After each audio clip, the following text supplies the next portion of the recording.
No major injuries then. Good. I briefed the recovered soldiers and sent them on their way as quickly as I could, but nevertheless feared they would not make it in time.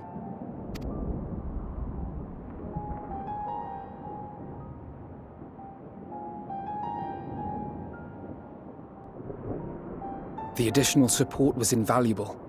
Your men saved more than a few lives.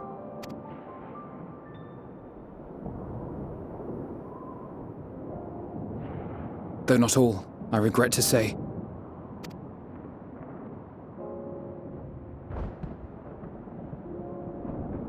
I take it that I'm addressing Lucia Junius. I'm the Forum's envoy, Fortuneau Leveilleur. And you are owed an explanation for these most dire developments.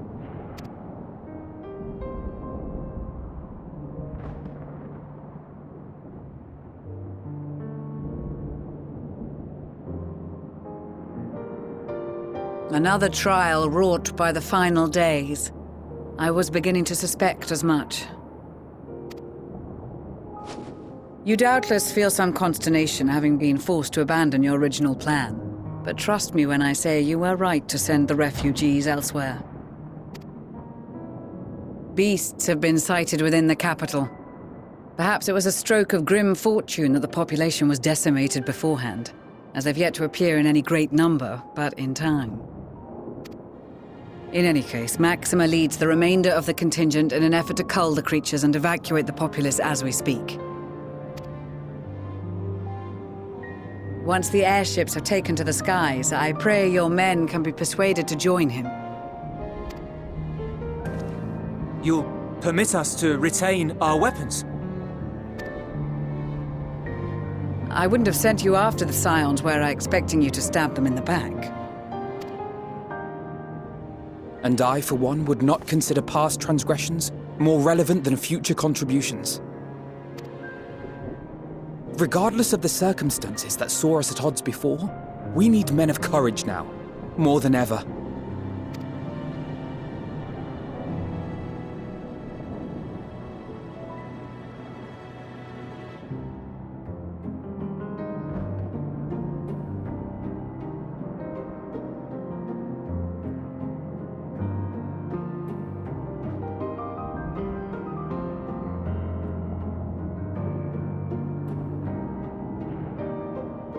We swore to defend Garlemald, and so we shall.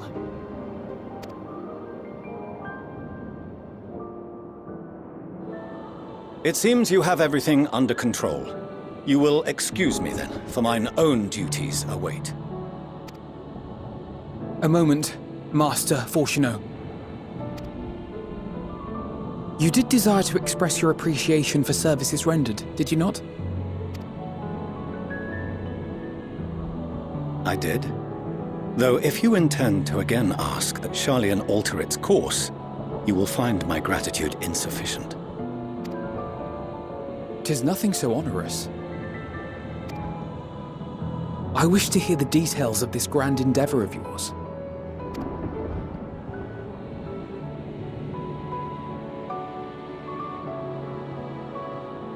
Do you swear to listen and to learn, and not to embark upon some scheme to impede us? I swear.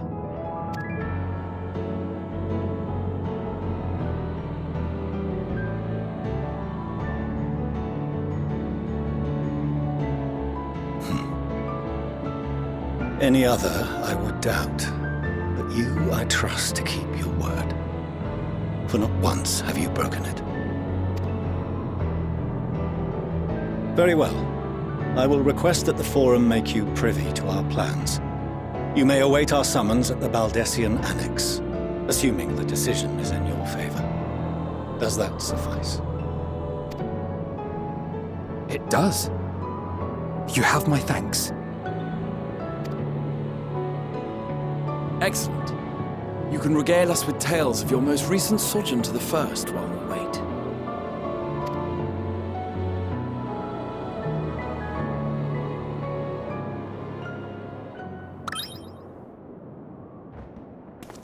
Did you hear something just now?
Dawn may banish even the darkest night, and to this bitter clime bring warmth and comfort.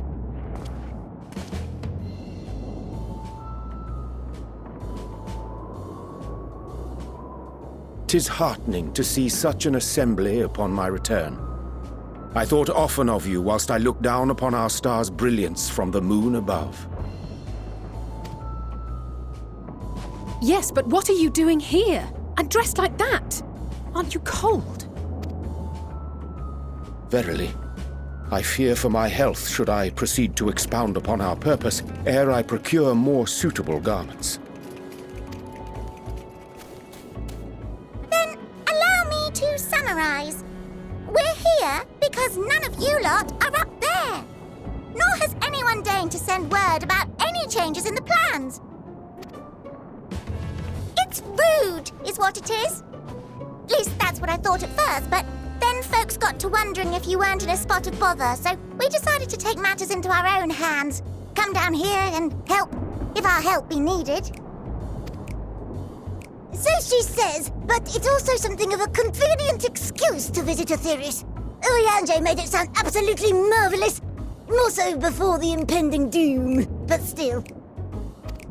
And it's not like there will ever be a better time. What with the aforementioned doom? Marvellous, they say, yet not an ounce of pudding to be found. I must suffer Urianger's inferior works no more.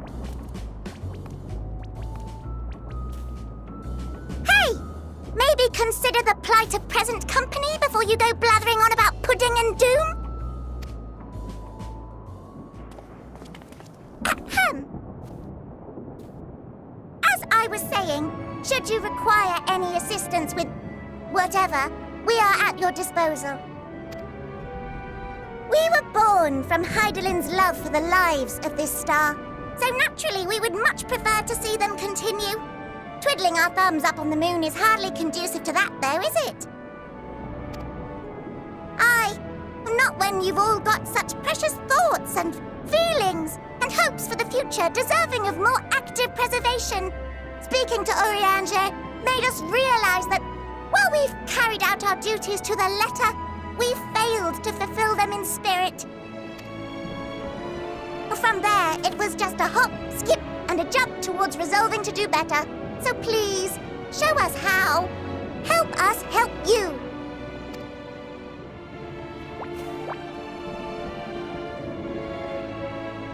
Forgive me, but are they... Thy distant collaborators, indeed. Hail, fellow, well met. You'd be a member of the Forum, would you? It's an honor and a pleasure to meet you at last. I'm Livingway, Heidelin's right paw. That last bit is very important, as am I, if I may humbly say so myself. I bid you welcome to our star, Livingway. On behalf of the Forum, I thank you for traveling such a distance to meet us. As you have surmised, preparations for the Exodus have not proceeded as smoothly as we had hoped. I should be happy to personally escort you to our headquarters in Charlian, where you may advise us as you deem fit.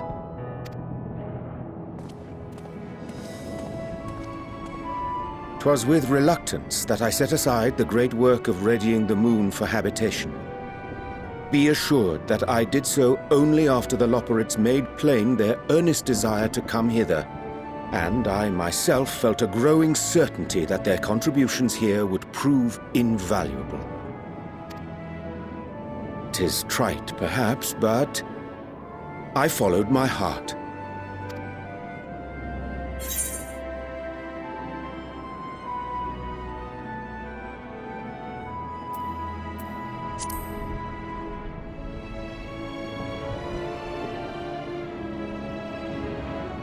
For a time, at least.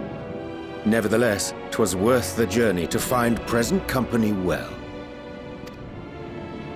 Wilt thou attend us at the Forum and lend thine own wisdom?